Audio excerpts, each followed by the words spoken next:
Tonight it's Peterlee 2, otherwise known as five slides in 5 minutes.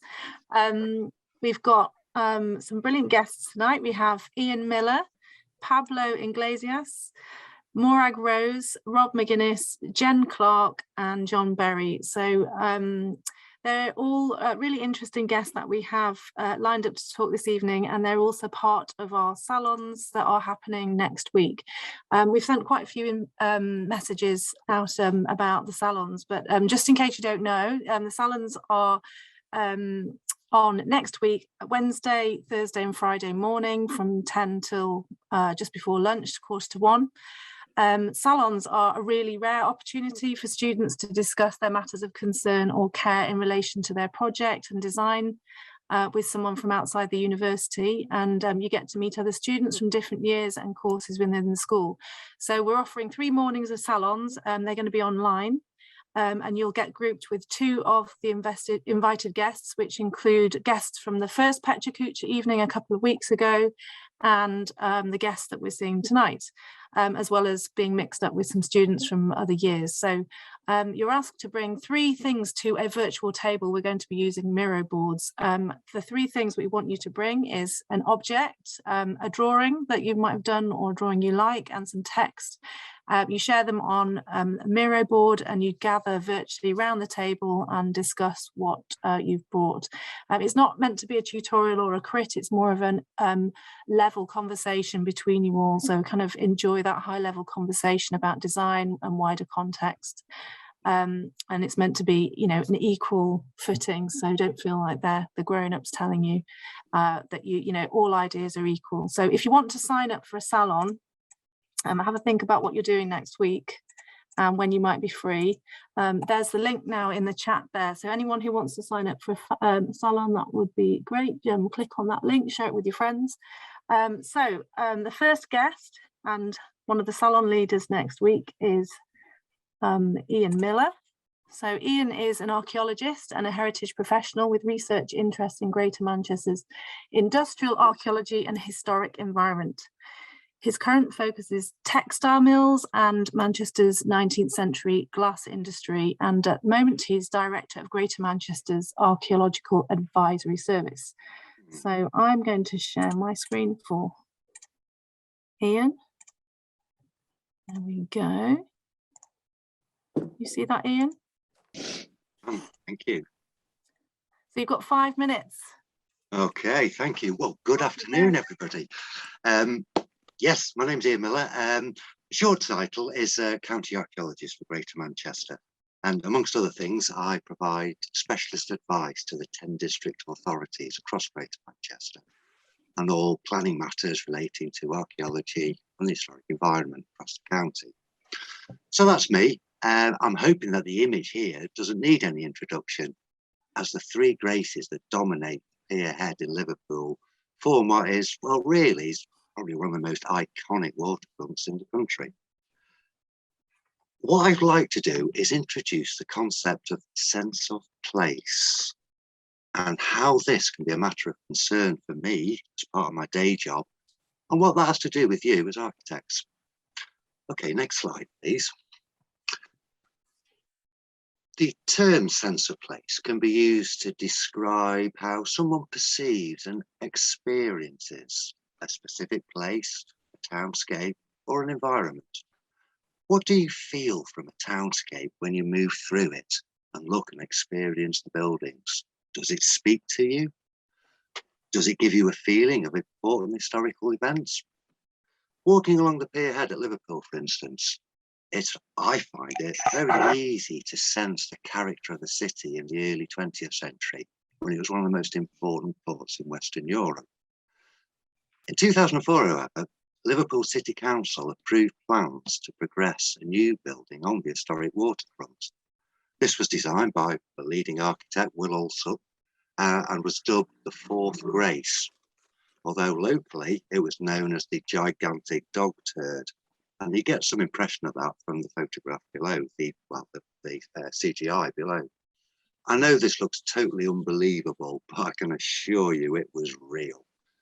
Fortunately, I say fortunately, it was not progressed due to spiralling costs, and Will Alsop went off in a bit of a huff.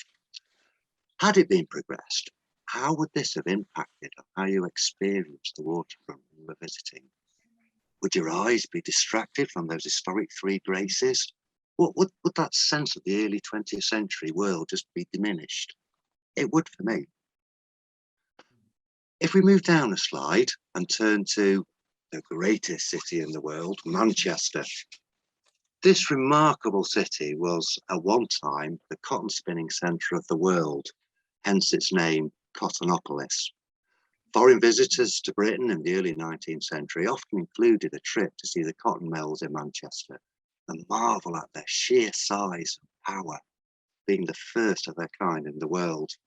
One famous visitor, Carl Friedrich Schinkel, produced what has become a fairly famous sketch of the mills in Ancoats in the 1820s, shown here in the bottom right.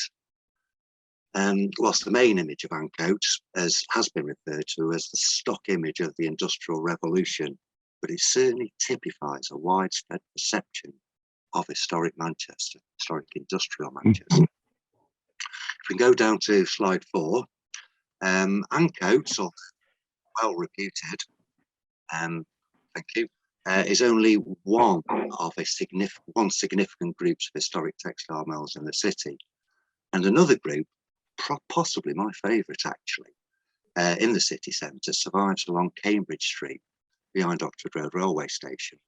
Here's a really good view of it looking down Cambridge Street, and these impressive early 19th century buildings that line the street create something of an urban canyon of red brick. And it really, to me, these really impart this feel for the early 19th century townscape and the dominance of that industry that provided the city with its international renown. To me, these are hugely significant buildings. Final slide is looking the other direction along Cambridge Street. And it's not a brilliant image. I should have used a Google Earth, but it just stresses me out too much to do that. But you will see at the back, we have this modern edifice at the rear of these buildings that now towers over the historic buildings, shining this hideous white colour and casting a shadow over the historic environment. And to me, this really changes the experience of visitors seeking historic industrial Manchester. Cities change and evolve, and that is important. But my concern is that architects of the future will pay attention to the townscape they are working in and help contribute to the area's distinctive quality rather than detract from it. Thank you.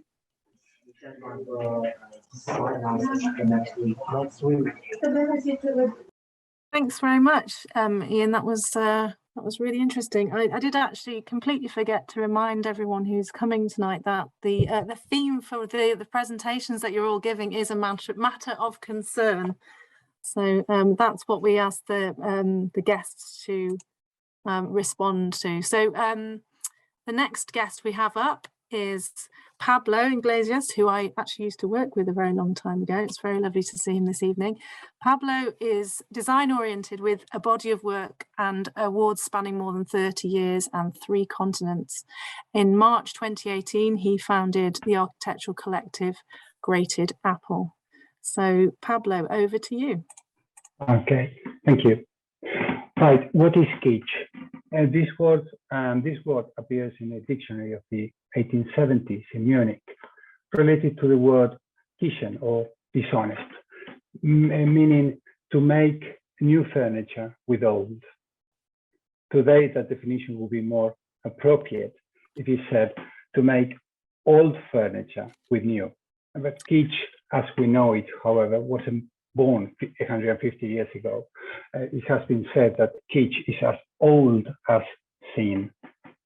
Milan Kundera said, Pablo, you need you haven't started sharing your screen. Oh, sorry, apologies. Is that? Yeah, I can see I'm sharing now. Yes, you are. Yeah. So that probably can I start again? Well, kitsch. That's it. What is kitsch? And it's today in meaning a little bit more like making new furniture, old furniture with new. So Milan Kundera said, a kitsch excludes everything from its purview, which is essentially unacceptable in human experience. And this been happening for millennia. In the Egyptian tombs, archaeologists found royal jewelry of enormous artistic and material worth. They also found copies of the imitations made of lesser quality materials that were worn by people of inferior hierarchy. The artisans and farmers imitated the merchants and the nobles just as they imitated the royals. Why? Because instead of wanting to be themselves and through that express their intimate being, they eliminated themselves through the repetition of the other, those whom they wanted to be identified with. Their own identity felt invariably inferior, or, as Kundera said, unacceptable. During the Pax Romana, the Romans traveled extensively. In Greece, they found the famous sculptures, and some of them could buy them and take them back to the domus in the Peninsula Italica.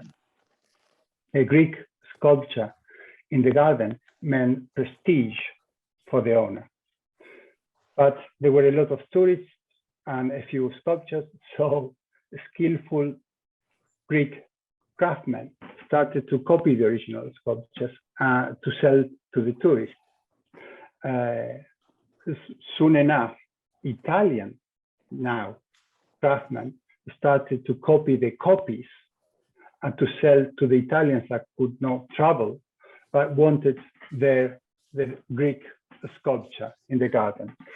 Art became here a sign of belonging, a sign of superior identity.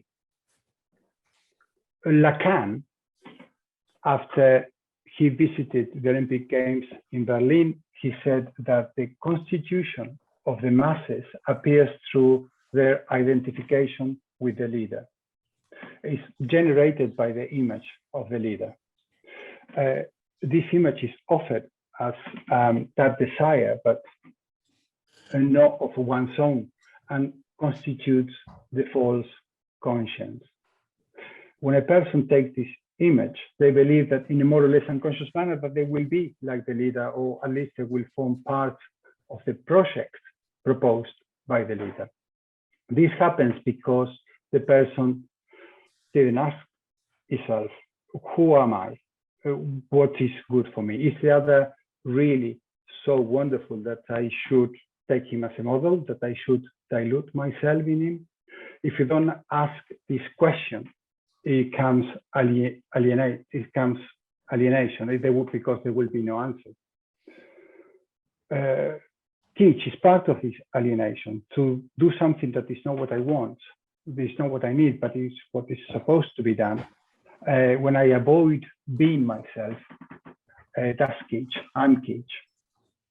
So we can say that there's no kitsch object, but this kitsch is the relationship that the subject has with the object. If I buy a painting because it makes me look distinguished, I'm kitsch. In Pessac, and based on his rational principles, Le Corbusier built a housing state for the modular ideal man. You know, a scheme more or less designed independently of the specificity of the people that went to live there. As the residents didn't know the secrets of architecture, the way they inhabited their space didn't come from a kind of a sophisticated taste of a professional with knowledge in art and architecture. But that doesn't matter. What matters is that some residents did something, adapting their space and making it truly their own. And although this could appear as kitsch, or the result can be criticized from multiple kind of a professional perspective, I believe that it's is worth as an effort from the residents to elaborate and preserve their own identity, i.e. an anti-kitsch attitude. The kiss has become one of the most famous metaphors for love. Man and woman embrace each other passionately and the bodies unite. You know, a group of two that express itself as a unit. Most texts say this sculpture expresses the essence of love. Why this is a cliche? Well, technical details and formal language aside, I mean, they're fabulous. We could ask, what kind of kiss? What kind of love? And bearing in mind the relationship that Rodin had with Camille Claudel, we can see, for instance, that the man has a very rigid posture, like someone who is tense and it doesn't want to commit. I mean, the articulation of his body happens at 90 degrees twice. And his arm don't embrace her. One rests in the marble, the other on her hip. The feet are tense and his face expresses absence, even with his eyes closed. In one of the early sketches, Rodin has the man holding an open book on his left arm. She behaves in a completely the opposite way. Her body is terribly active. In a spiral movement, she takes him and in a dramatic and moving way, full of passion, pulls him towards her. While he tries to keep a distance to maintain his defenses, she gives herself without reserve. So now we can say it is the ultimate metaphor for love. When we don't have our own thoughts, when we don't even try to elaborate them, we take and repeat concepts, cliches that we don't understand, probably we don't understand, but it sounds good. And we can feel part of a world that, you know, is informed and shares certain codes and is elitist. If we say, I don't understand this concept, I don't know what it means, we risk not being part of that world, but we gain reaffirming ourselves as a subject, as an individual. Thank you.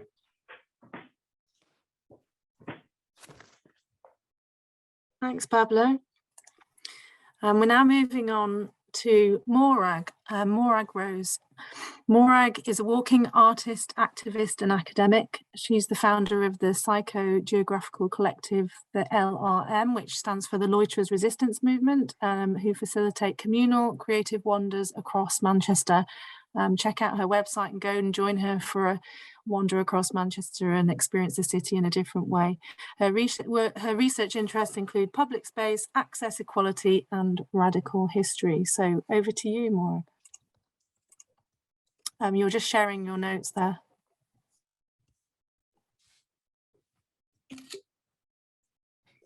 And I think you're on mute, potentially.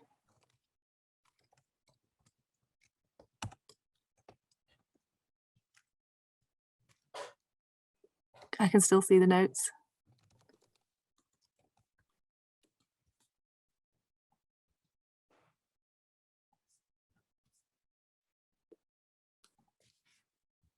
I'm really sorry about that. My mouse appeared to stop working. Let me start again. Try that. Oh, and now it's gone back. Sorry, my there you go. mouse has got a life of its own. Right. Let me start now. I do apologise. Okay, so thanks for that introduction. My matter of concern is part of a much bigger project. My overall interest, as you might have gathered from that, is in walking. Not just because it's got well-documented health and environmental benefits, but I'm interested in walking as a political, cultural and social act, and as a way to activate public space and to think through issues of power in the urban landscape, those kinds of things around sense of place that Ian spoke about. And I'm particularly interested in Manchester. I spent the last 20 years, more or less, walking through Manchester with people, trying to activate and understand what's going on in the city, often using psychogeography as a tool, but that's another 5 minutes.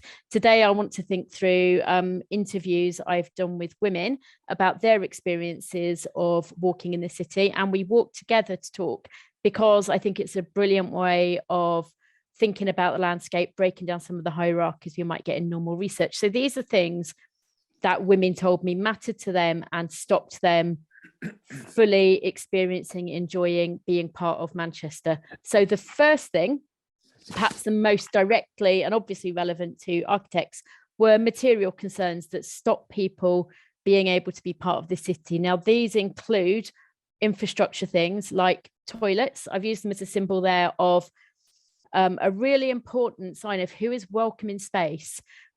These were called pistalics. They were in Piccadilly Gardens for a short time, probably not their formal name. But you can see the kind of bodies those are made for, the kind of people that might feel safe there, and think through the kind of people who, we all need to use the toilet, actually. So access is a really fundamental part of being in the city. And another example in the bottom right is the Peterlee Memorial by Jeremy Deller, that's supposed to be about celebrating democracy and equality. But instead we have a flight of stairs that kind of reifies exclusion on a very obvious level for people with mobility issues. What we see in the city is symbolic. There are other physical issues too around the kinds of textures people have, lack of benches, lack of transport, many other things. And Piccadilly Gardens, they're a symbol of something that many people have an opinion of in the city and that is currently up for redesign. As well as the physical barriers, people talk about harassment as something that is an experience, both the lived experience, the memory of, and the fear of gendered-based violence really limits where women go in the city. They often have maps that are temporarily defined on a temporal basis as well as physical. So, for example, women that live in the Northern Quarter talk about going a really long way home on a Friday night to avoid being outside certain places where they know they'll get heckled. And of course, woman is not a homogenous group. It's a heterogeneous group, and I'm using it now in just 5 minutes, but people also experience, transphobia, racism, anti-Semitism, many other dimensions of abuse. But something everyone I spoke to, and indeed every person I know who identifies as a woman, has experienced those kinds of what Fiona Vera Gray talks about, interruptions in their life, that sense that the city is not for women, that you can't ever quite relax and be yourself in space. So that has a serious implication. And finally, the third thing that came out a lot that people told me influenced their moving around the city was a feeling, an idea that Manchester is becoming a place for people with money, that we are losing a sense of character. Now, really, this felt very coded for gentrification and social cleansing, the kind of erasure if you are not the right kind of consumer, the idea that the city is a place for shopping, drinking, entertainment, not a place to just sit, observe, feel. And that often developers and architects are increasing inequalities on class and income by the kinds of buildings they're doing, and it's making people not feel at home. Now, this is not a nostalgia.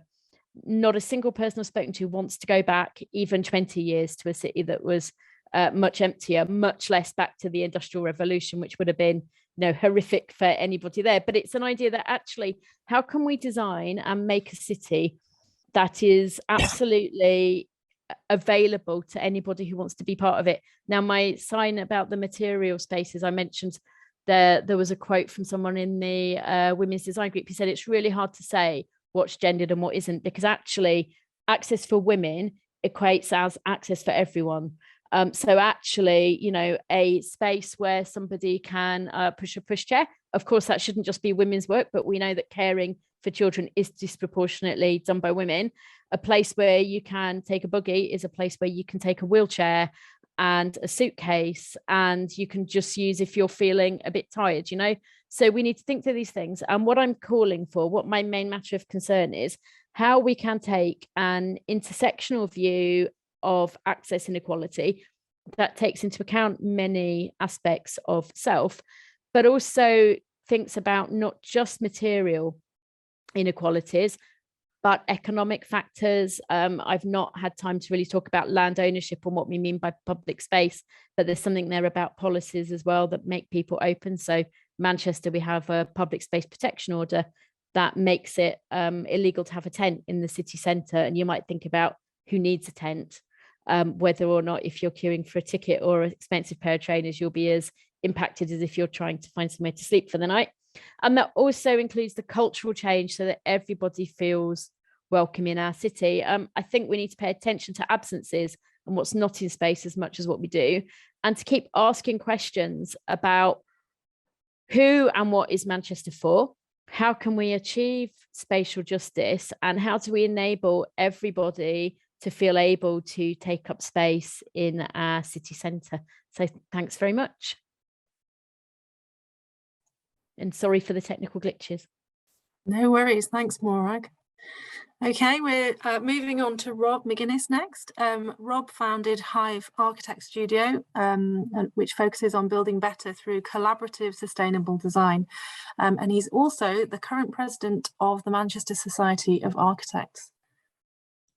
Over to you, Rob. Thank you. Right, let me see if I can share my screen.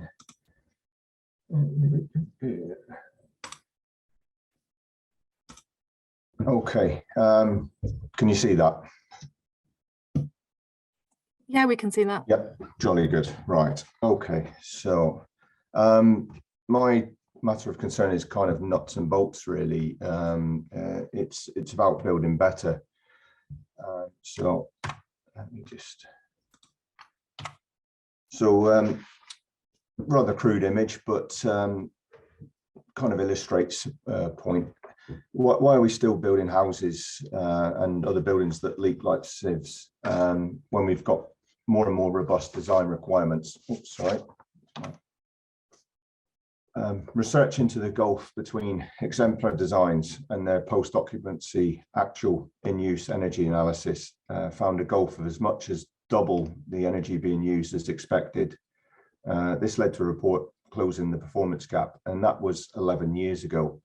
It set a target of 90% or more buildings to meet or exceed their design efficiency in use by 2020. Well, we're in 22. Has that been achieved? Does an energy performance certificate that you get when you buy a new house, for example, actually relate to the reality of the home's performance? We have air pressure testing to detect air leaks, but that is sporadic and not really independently commissioned, as it's paid for by the person depending upon the result. Only a very small number of houses actually are air tested. Insulation values are actually theoretical and not site tested at all. So why does construction not have the same quality expectations or quality assurance as other manufacturing? So you sit inside a car, cars aren't well insulated, of course, but when did you last hear of someone with a new car that leaked water in? Would anyone accept that? Do you ever feel drafts getting in through your car, through a car window, if you put your face up against it? This is pretty common with windows in new houses, particularly around the reveals. Why are flawed houses treated differently? Why should something we spend most time in not be constructed to a high standard? There are many issues that I could cite, but part of the problem is what we're asking people to do. Builders don't set out to do a bad job. Most of them do care about their work. Anyone ever worked on a cold, wet building site? And this is before we give them details that are poor details that look fine on a drawing board, but are actually practically impossible to achieve in reality. We have to put ourselves in other people's shoes. We have to empathize with what they have to actually do. Would architects perhaps design better if we spent at least some of our time training working on site, actually doing the job that we're asking other people to do? quite possibly, I would suggest. Architecture students may well be shown typical details as part of the training. It'd be interesting to see what you students actually get and your views on this. But it might be shown something as part of your training, but how many actually see things installed on site? It isn't sexy. It doesn't add anything to a portfolio. But if we're graduating and don't understand the problems, what chances there are of avoiding them? You can learn on the job, but what if you land out working somewhere where they're happy to carry on as before? And there's another question: should architects leave all this to technologists, which is actually what very often happens? If we want to change things, we have to take a lead on it. So there are solutions. I'm sure many of you will have probably heard about a lot of this in your education, but in this kind of environment, workers can do a job more easily and therefore to a higher and more consistent standard. And that consistency is really critical, to be honest. It's easier to monitor quality and therefore pick up and address flaws. You can't eliminate work on site, of course, but does as much of it need to be done on site as it was decades or even centuries ago? Why are most houses still being built like this? So this is very, very common UK housing still going on probably the majority of builds. Here's a couple of great examples. You've got air gaps behind the cavity boards. Air gaps means air moving around. Air leaks like water. It'll find the path of least resistance out. Big mortar snots, like transmitting moisture across the cavity. Gaps between the boards. And then on the one on the right, it's a bit tidier, but brilliant. The insulation's in the wrong place. Absolutely classic. Not even that big a surprise to someone that works on site. So, and also you've got metal wall ties, so transmitting lots of heat energy in thermal bridging at nice regular intervals all across the cavity. So this isn't really acceptable now. It is accepted, but it isn't acceptable. We can't change the past, and the retrofit challenge is immense and needs tackling. But to be still making the same mistakes and rolling out poor quality new buildings is really inexcusable. Buildings built now will or should be with us for many decades or longer. So it's imperative that we halt wasteful construction immediately. Architects don't set the standards, but decisions we make when we're actually involved impact upon the gulf between design and reality. So we can at least use the power we do have to design and build better. We shouldn't be delegating the decisions and leaving the less glamorous bits to others. If we want to be valued, we need to be driving quality. It isn't about bossing contractors about, it's about collaborating and making it easier for them to do their job better, and therefore us doing our job better in the first place. So that's me. Thanks very much. Thanks, Rob. That's really good. Interesting. Okay, we're now moving on to Jen Clarke. Dr. Jen Clarke is an anthropologist, artist, curator and lecturer at Gray's School of Art.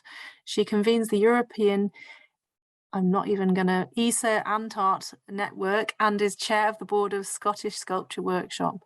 She works in Japan as well as Europe, addressing social and ecological issues from a feminist perspective. And yeah, there's quite a few projects there that she's listed links. I'll put them into the chat. I'm going to mention them in my 5 minutes. Okay, so. Brilliant. Well, great. Thanks, Jen.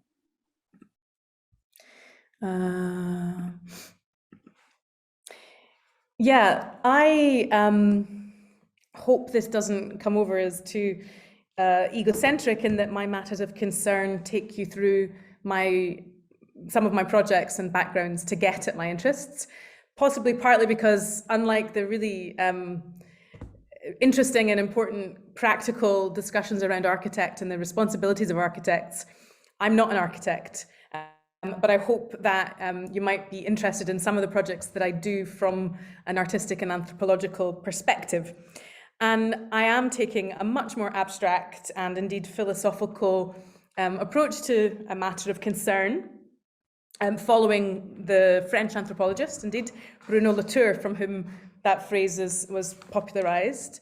And so for him, matters of concerns are kind of gatherings of ideas, forces, players, arenas in which things, and of course we want to kind of understand what we mean by things anyway, human and non-human things as gatherings of forces and questions, responsibilities, how they come to be, how they are supported, how they are cared for, how they are worried over.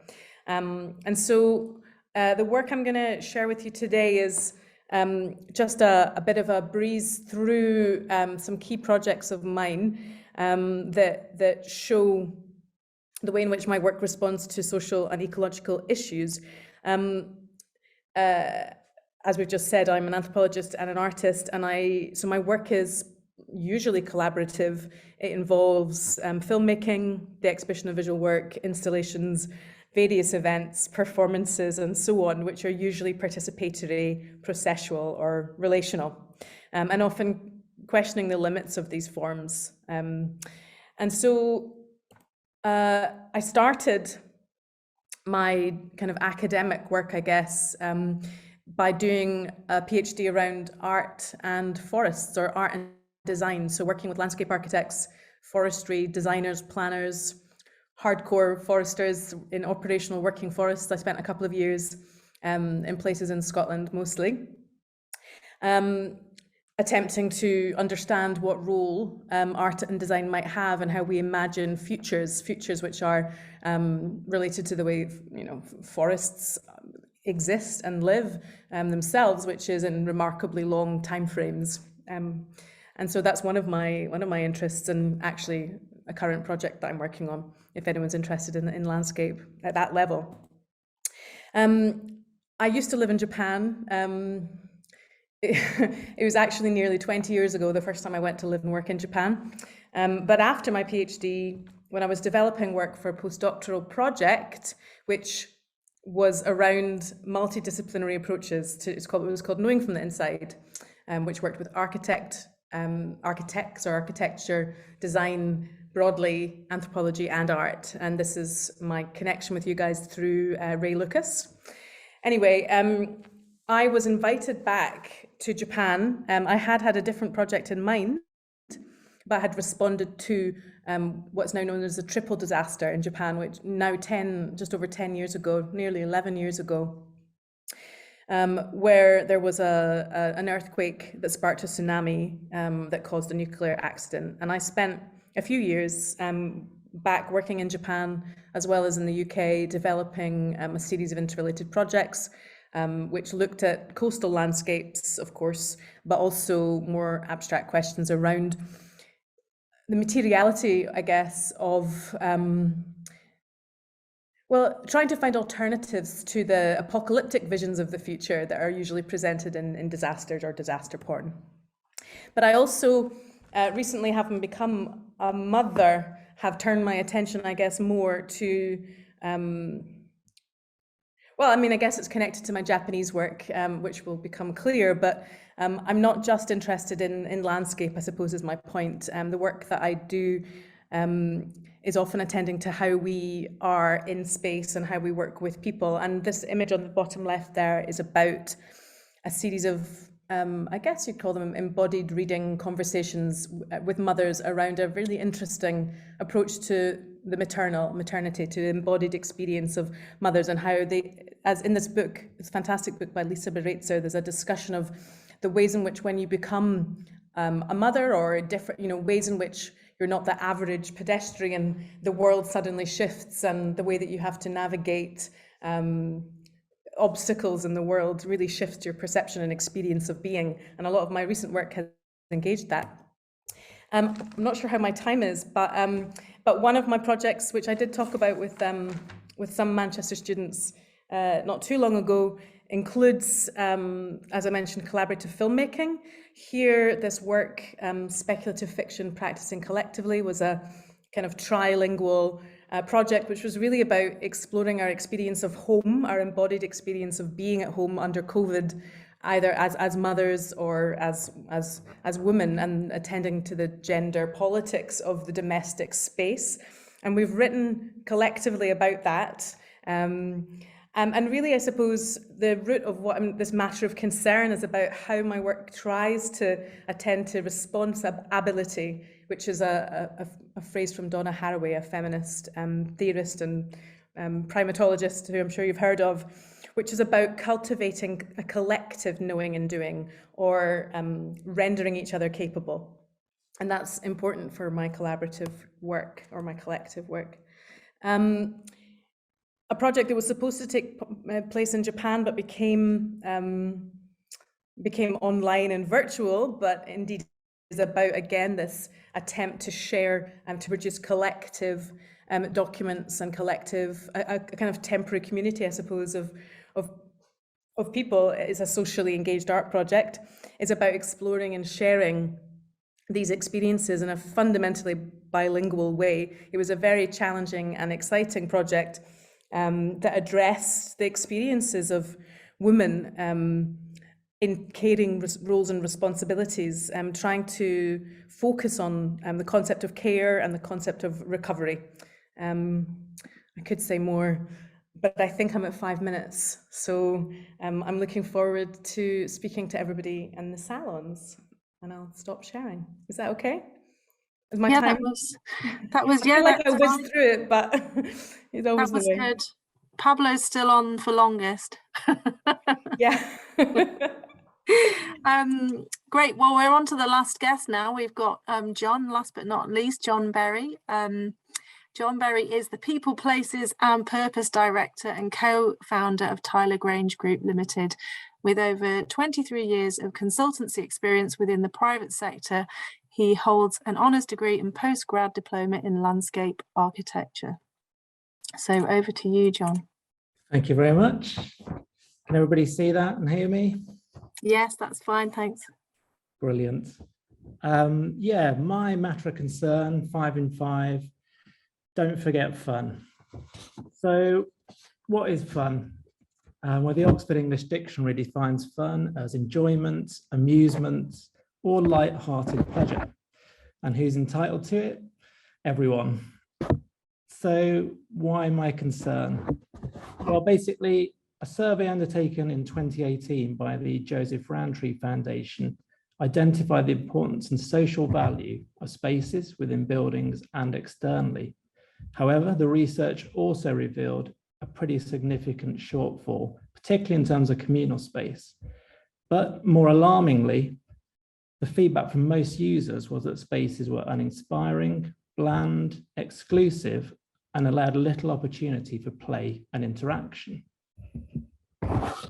Somewhere along the line, adults and designers have forgotten how to play. Self-consciousness creeps in, and getting lost in an imaginary world becomes really uncomfortable and in some cases impossible. So rediscovering childish play would do us the world of good. Play, interaction, enjoyment bring us into the present moment and enable us to connect with the sense of joy that lies within all of us. We know that these things are crucial to our emotional and mental well-being.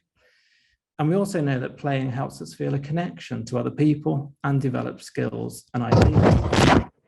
Just look at this, me sitting on an oversized bench in Le Bon in the south of France.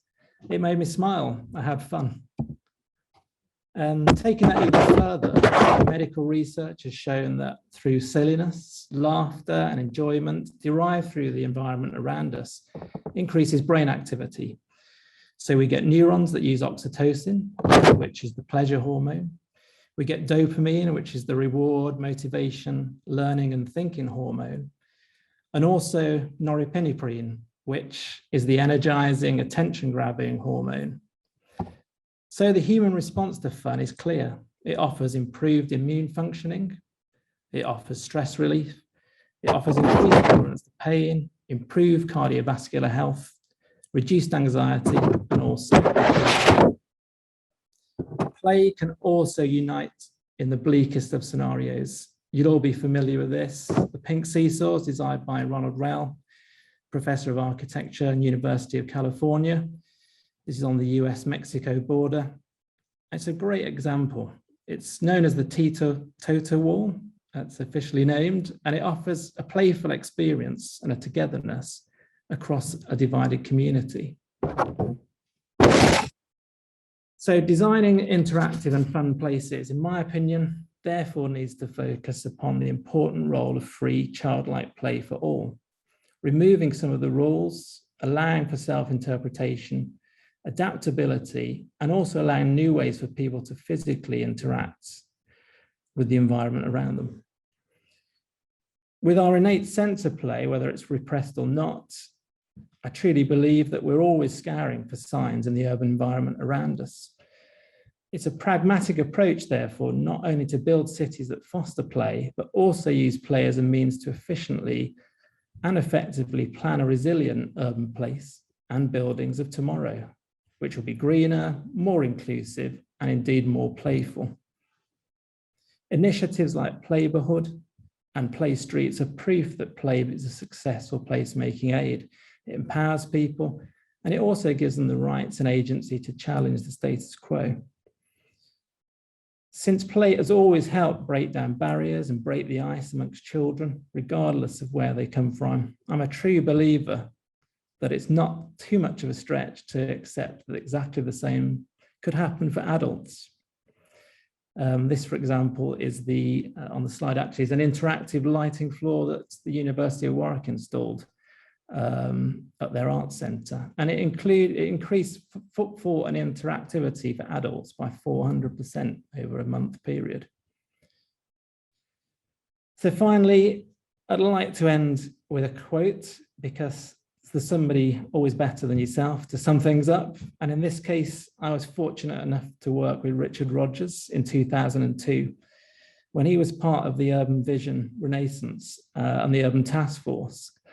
And there's something he said to me and presented to a group of us, which has always stuck with me. And I hope it stays with you and influences your design choices. Designers too often focus on aesthetic beauty and brutal function. We've forgotten about the people, the senses, and most importantly, enjoyment. People, young and old, communities, businesses, and institutions rarely succeed unless they have fun in what they are doing and experiencing. So as designers and placemakers, can I appeal to you directly to reclaim your curiosity, your sense of adventure, and above all else, have some fun. And that's it for me. Thank you. Thanks, John. That was brilliant. What a really interesting selection of talks. I've got loads of questions to ask, but I'd like you to open it to you, the guests, to perhaps ask questions of each other if anyone would like to. Feel free to start. Does anyone have any reflections or questions they'd like to make?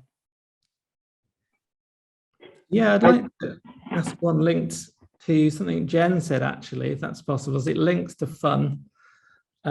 She made a really interesting comment about motherhood and having to navigate differently, which I thought was a great statement. I just wondered whether having to navigate differently through society and places and spaces had actually resulted in more fun or more challenge, or both.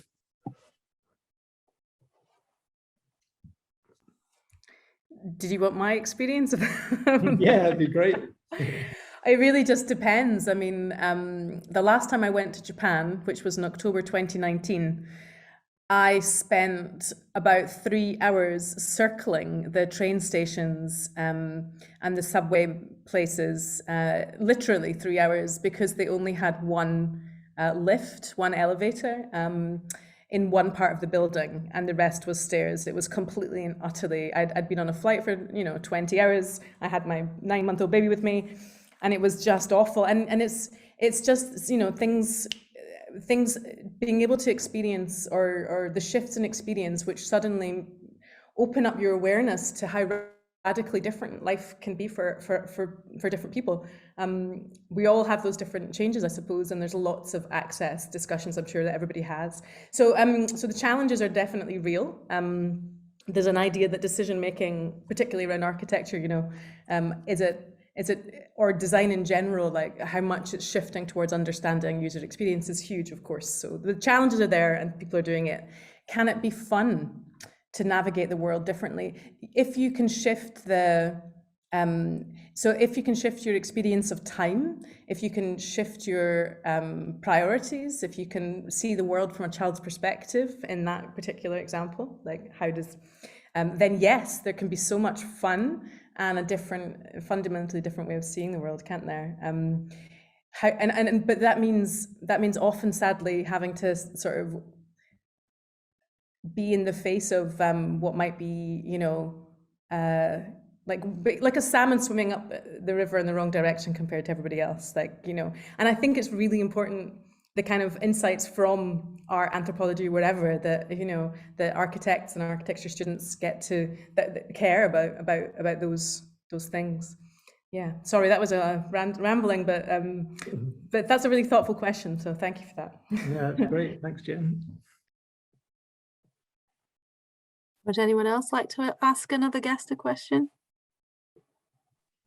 Yeah, I think, can I ask something again about play, actually? And I completely agree about the importance of it, but I also worry about the kind of institutional kind of designing in of play, because it seems to me a lot of the fun stuff that happens is at the margins, and there's this thing that happens in, for example, an office that has, you know, ping pong tables or whatever, so that work and play completely merge. So I guess I'm just wondering if there's limits to play, and I think it does link to what Jen has said about you have to have certain basic requirements to be able to play. So can we over institutionalize and over design, and is that good or bad?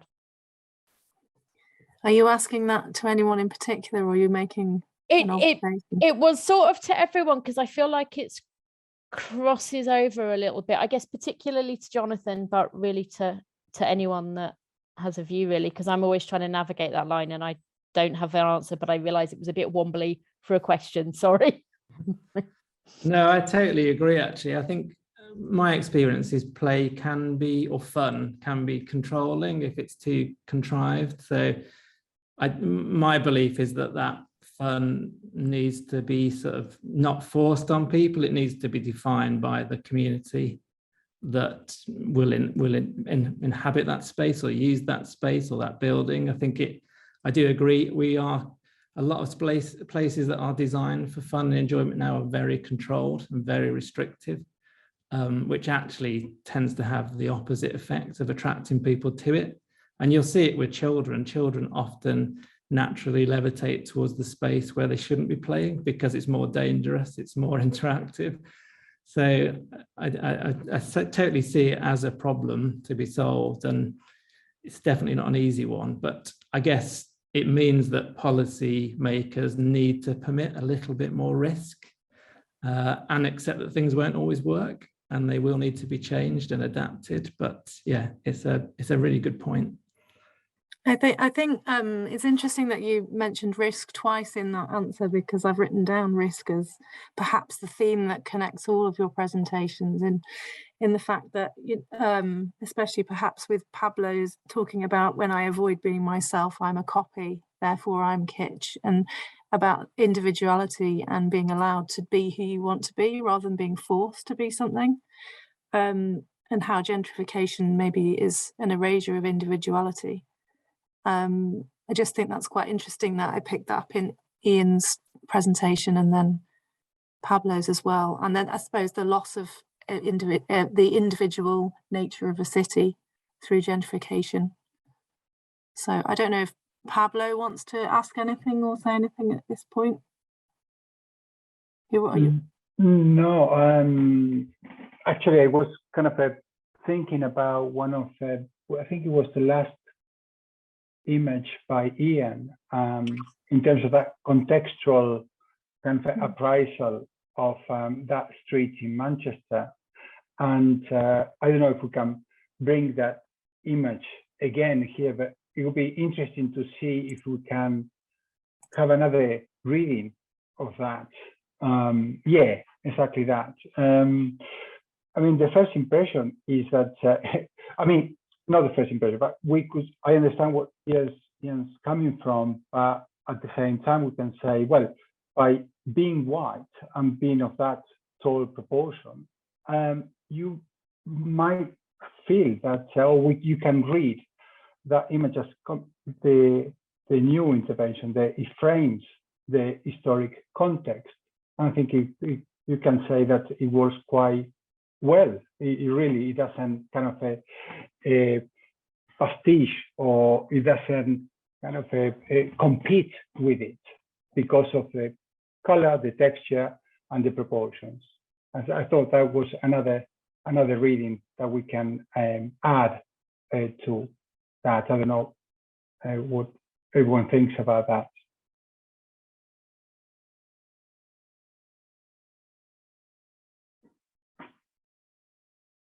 Rob? Yeah, a similar view actually to Pablo in respect to this, and it's interesting. A couple of the things that have been mentioned so far about risk and fun kind of really echo back to this. I mean, for me, again, I also I very much understand where you're coming from, Ian. But one thing that I did think is that it's interesting that all these buildings really that were cited, they completely disregarded their context and their surroundings, in many cases flattening what was there, dwarfing what was there, and it's part of the confidence of that time really that they weren't bothered. They were looking forward. They weren't looking backwards. They were very much focused on, well, focused on money mainly, but they were happy to take a risk. And obviously when it comes to the fourth grace, I mean, it takes sustainability out of it for the moment, but buildings aren't permanent. If it's not like one of the other three graces was going to be demolished to do it. So if it ended up being a car crash, time would adjust and get rid of it. And I mean, I'm based out in Knutsford at the moment, and there's a very good example here of something that's actually quite a common thing. Buildings that are often completely out of keeping, completely out of context, and alien to their surroundings, often end up being the very things that held up as matters of virtue and heritage. So in Knutsford, we've got an Italianate, it's a market, an old English market town, and there's an Italianate tower that was literally parachuted down into the town, and it's probably the most popular building in the town. Certainly a heritage building. And why do people like it as well? Coming back to what Jonathan was talking about, which I found really interesting, it's fun. I mean, okay, you can't play on it, but it's just visually fun. And people like that. It's different. It's a bit quirky. And the fact that it is parachuted out, which if you try to do anything like that now, you wouldn't get a cat in hell's chance of getting it past conservation. So we're kind of like wedded to the past, and that's part of the problem with these things. I think it's we've got to be respectful of what we've done, but we can't live in static, like just stalled time. And so I think there is a role perhaps for it, and obviously where that boundary lies is the tricky thing really, and that we all have to sort of navigate. Morag has her hand up. Yeah, I just wanted to comment on that picture and that landscape, because that's one of the streets that I've walked down with a lot of people for a lot of different reasons. And the abiding feelings that people have talked about is, you know, that contrariness. I remember one woman from a project who was saying, you know, those red brick buildings, I love them, but I know that they're covered in blood. I see the blood pouring down them in my dreams, because they're completely built on exploitation, and we shouldn't be fetishizing it. But actually the building on that street that gets people most excited in my experience is the Hotspur Press building, mainly because it is ephemeral. You know, I think we all know it's probably going to, you know, manage decline at the moment. And actually what people remembered about it was the times when it was used for parties and creative activities, rather than for most people the actual use of a press. So I think it is contradiction. We do need to kind of celebrate the ephemeral bit, and I do worry that Manchester, we have this complicated relationship, and I think we need to acknowledge that. And yeah. Great, thanks, Morag. I think we might move over to Curlin now. Would you like to ask any questions that might have appeared in the chat? Yeah, hello everybody, and thank you very much for your talks. I would actually like to invite Helen to ask her question first. Always got a question. Thanks, Colin. So my question is to all of you: if there's one policy that you could change to address, negate, remove, change, blah blah blah, your individual kind of personal and political matter of concern, what might it be? I've given you enough time because the question's been in the chat for a while, so I'll let Anna decide who goes first. Thanks, Helen. I'm gonna start with Ian because he hasn't spoken yet in this post-presentation chat. Ian, what would you change? What would be your policy? Oh, crikey, put me on the spot like that. Helen, sorry, could you run that by me again? Kind of in words of one syllable. Were you not listening? Were you not listening? Embroiled in the chat. She said, look at the chat. Rereading the chat. No, I'm winding you up, sorry. No, the question is, if you could change one policy that relates, that could either negate, remove, delete, really fundamentally change your matter of concern, what would it be? It's quite a tricky question, I'm sorry. Could I try and answer it for Ian while he's thinking? Yeah, please do. Good, I'm wondering. I'm wondering if it would be something like you can only build in materials that are close to this, that are existing in the context. That's what it comes across for me in your presentation, but maybe I'm wrong. What do you think, Ian? Materials is a really, really, really interesting question, actually, and reuse of materials. That's one of the reasons I really love old stuff, I think, is its potential for reuse without all that carbon waste of trashing it and crushing it and starting again. That irritates me immensely. And I see so many examples of a 5-story former industrial building that is substantial and there's no structural defects, that is pulled down to be replaced with a 5-story apartment block. I can't get my head around that. That is something I would like to see change given the current climate emergency we are actually in. Well, perhaps maybe something about demolition then. Maybe you can't demolish anything unless you have to prove it in some incredibly complicated way. At the moment there's an argument for the Marks and Spencers on Oxford Street in London that's going to be demolished and replaced, and I think a lot of people are quite shocked about that. Anyway, maybe from a carbon perspective, a carbon calculation on it or something. Should we move on? Oh, Hive, would you like, Rob, would you like to? Just get rid of the rule that says there's no VAT on new construction. That's true.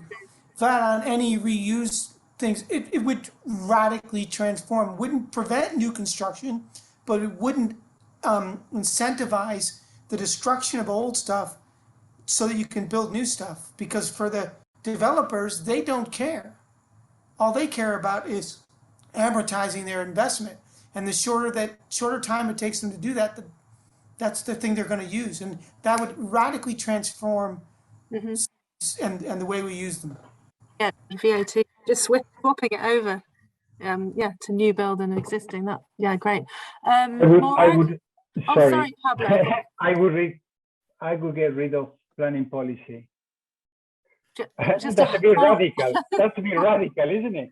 But what I Excellent. honestly believe is that the vast majority of architects are good architects, and we know what fits or doesn't fit, and and it's quite complex, but we got the ability to work without that planning policy. Excellent. Morag? Oh, well, I can't think of one policy that's going to stop misogyny. So I'm going to go for Manchester Council. This shouldn't be radical, but it is, to actually have proper consultation processes and to impose Section 106 and actual social housing policies on developments. Brilliant, thanks. Jen? I'm really sorry. I don't know if you heard, somebody came in to try and get me to. No, it was fine. Be kicked out. So I don't know. I don't know.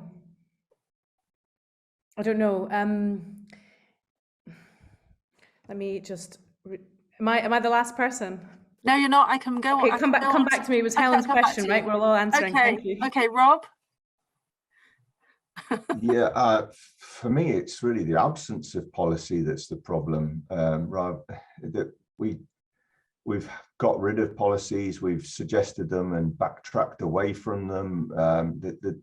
Any number of things. I mean, some of the things that has already been mentioned here, obviously, that the retrofit challenge, which I've really touched on and did nearly talk about completely instead, but the VAT is fundamental to that. And I mean, but just on the new builds, like, why haven't we got better targets? Why haven't we? I mean, we've got COP26 targets now, but no framework for how we're going to deliver them, and it's pathetic. It's really pathetic. So I think what we need is policy.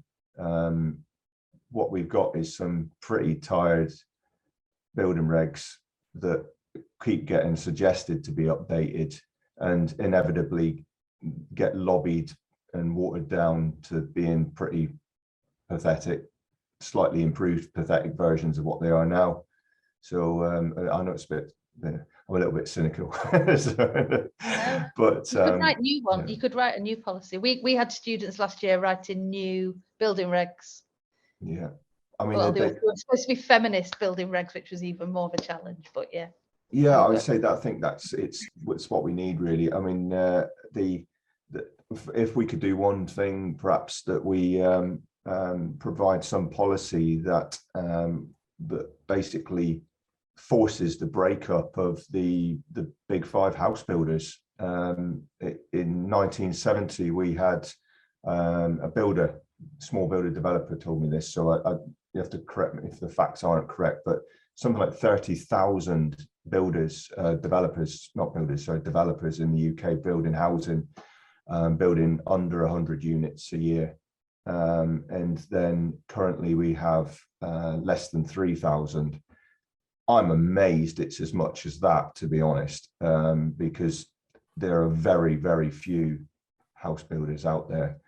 And you're talking about, obviously there are lots of other building types, but it's the biggest thing, like, if collectively, that we're doing. So it's really fundamental to the challenge. So yeah, the big five are the problem for me, and they are not going to change. So force that breakup. That kind of goes back to Pablo's repeating machine-made, not non-individual kitsch, doesn't it? Really, that we just keep churning out housing. Jen, do you have an idea now? Yes, and it's actually it's not about having one idea that can remove the matter of concern. If you understand that actually what I'm suggesting is that it's about how we make decisions together and how we hold difference and diversity and other people's experiences in processes of public consultation and processes of decision making about the future. So I think what needs to change is how we make policy about these things and how we talk about these things, and not just this approach to policy, which is all about trying to have clarity, simplicity, and reducing complex and challenging things into easily sellable kind of visions of something, but actually something that tries to hold difference and complexity together better and listens to people more. That's my view. Sounds like devolution to me. Always, it's when I speak in things where people are in living in England, they all end up saying they want to come up to Scotland. Yeah, absolutely. Anyway, yeah, sorry about earlier, I was distracted. No, it's fine. And then John, I think, John, you're the last one. What would your policy be or your move? Yeah, on a similar vein, I'm going to be silly and I'd create the Institute of Fun. And it'd have no political allegiance, be chaired by children. And you can imagine the chaos, the ideas and the playfulness that had come out of that forum would be immense, in my opinion. They're our future. I'm a true believer they should be a key part of shaping that future. Yeah, I agree. I agree. Would be a bit more fun, wouldn't it, if we let them guide us more. I don't know if anyone does have children and you just let them decide what's happening for the day instead of you deciding. You end up having very interesting days instead, and it's a lot of fun. So I think Curlin, did you've said you've got another question? If we just go back to Curlin before we finish. So from Rob's talk, it seems, and not only from Rob's talk, also from other lecturers and guests in our university, it seems like the current status quo is quite bad. So I was wondering, what do you all think is one of the most important aspects architecture students or designers maybe should focus on to be prepared to challenge the current status quo in the built environment? Well, we've only got a few minutes left, so I'm wondering if it's a sentence each.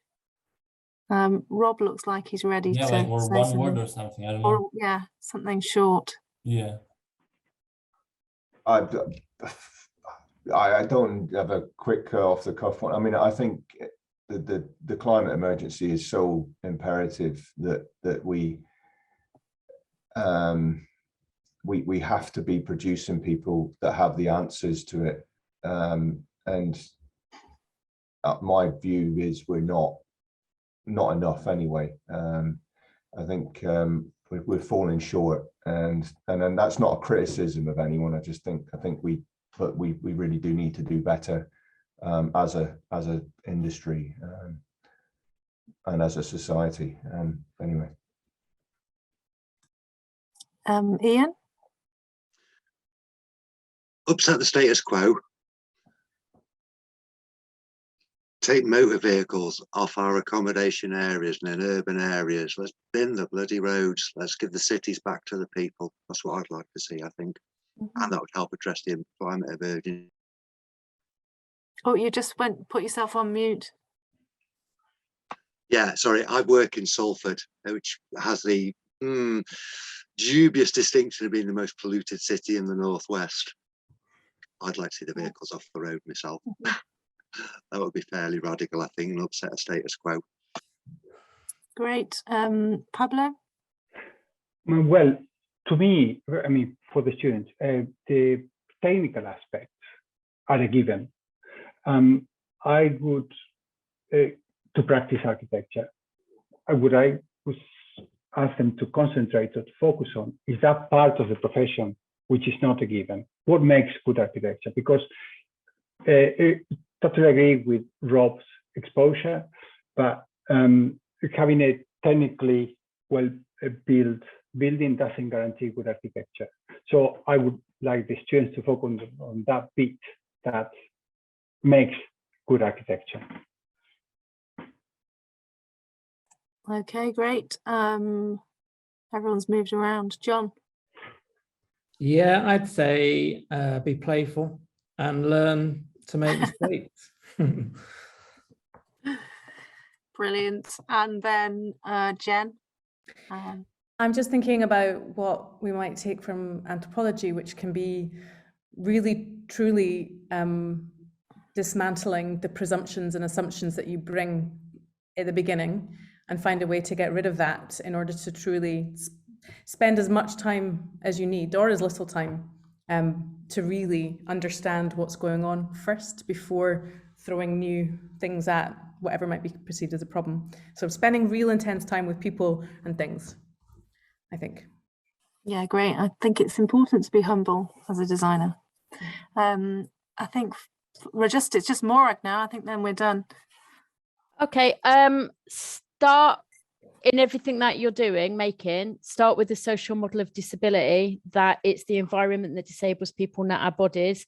Maybe start with the toilet, that works for everyone, and work from there, please. Oh, and if in doubt, ask disabled people's organisations, because they're the experts. Thank you. Brilliant, thanks Morag. And just to add that Ray in the chat has answered, bring your concerns and cares with you into the profession, which is very true. Oh, and then Rob's added, I'd challenge your givens there, Pablo. I'd suggest that it's the other way around in the UK. What are you meaning by that? Do you want to add to that? I mean, I don't meet every graduate, but I do meet quite a lot of graduates from different schools, and overwhelmingly, my experience is we're producing architects with almost no technical knowledge. They are very gifted academically and gifted in and trained very well in certain aspects, but I think we've completely disregarded technical side of the career in this country. Yeah, Rob, what I meant was that what I meant was that, okay, that needs to be learned and that needs to be understood, and that is like a, playing an instrument, to being a musician. You need to know the rules, you need to know how the music works, but from there, with that base, what's next to make a good piece of music? That's what I think, perhaps. No, I understand. Yeah, I understand. Yeah. And I think both are very valuable, Yeah. aren't they? It's yeah, of course. Brilliant. So next week we have the salons. We've got them on Wednesday, Thursday and Friday mornings. Everyone here this evening will be appearing at the salons over next week. So if you want to sign up for that, there are posters all over the place. We've sent you emails. If you want, you can just click on the link that I've just posted in the chat. And I'm really looking forward to continuing these kind of conversations next week in the salon. So if you're interested, sign up, let your friends know if they haven't attended tonight. And thank you everyone for coming and presenting and for the conversation that followed.